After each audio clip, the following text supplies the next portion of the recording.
আজ সন্ধ্যাবেলা মেয়ের আবদারে বাড়িতেই বানিয়ে ফেললাম চিজি গার্লিক ব্রেড। সেটার জন্য প্রথমেই 7 থেকে 8টা রসুন সাদা তেলে এইভাবে হালকা বাদামি করে ভেজে নিতে হবে। এপিট ওপিট। আজ সন্ধ্যাবেলা মেয়ের আবদারে বাড়িতেই বানিয়ে ফেললাম চিজি গার্লিক ব্রেড। সেটার জন্য প্রথমেই 7 থেকে 8টা রসুন সাদা তেলে এইভাবে হালকা বাদামি করে ভেজে নিতে হবে। এপিট ওপিট এইভাবে ভেজে নেবেন। সিম করে ভাজবেন, নইলে রসুনগুলো পুড়ে যেতে পারে। এরপরে রসুনগুলো একটা বাটিতে নিয়ে সেটা স্ম্যাশড করে দেবেন। তারপরে 75 গ্রাম মতন মাখন অ্যাড করবেন। তার উপরে কিছুটা ধনে পাতা কুচি দেবেন।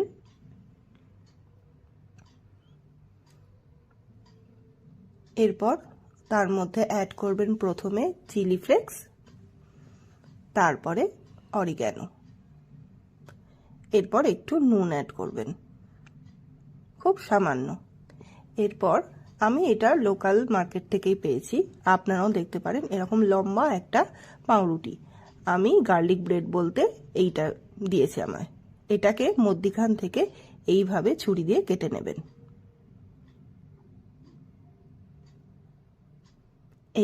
এইরকম ভাবে দুভাগ হবে।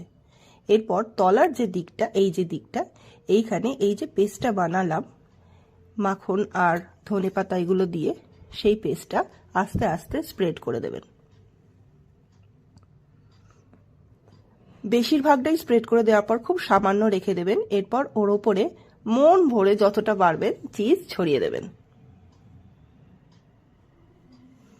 এরপর 1 মিনিট সময় দিয়ে মাইক্রোওভেনে গরম করতে দেবেন।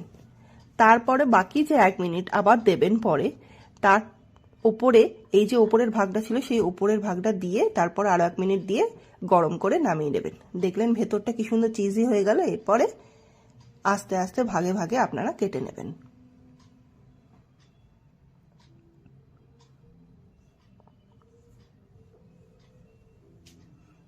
আপনাদের একটা ভাগ তুলে দেখাই কি নরম আর কি চিজি হয়েছে।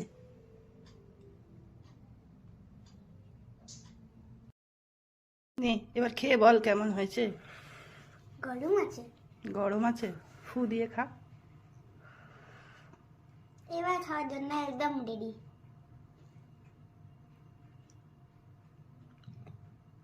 মা দারুণ খেতে হয়েছে। এইটুকুনি খেয়ে কি করে বুঝবি, আর একটু খা তবে তো বলবি।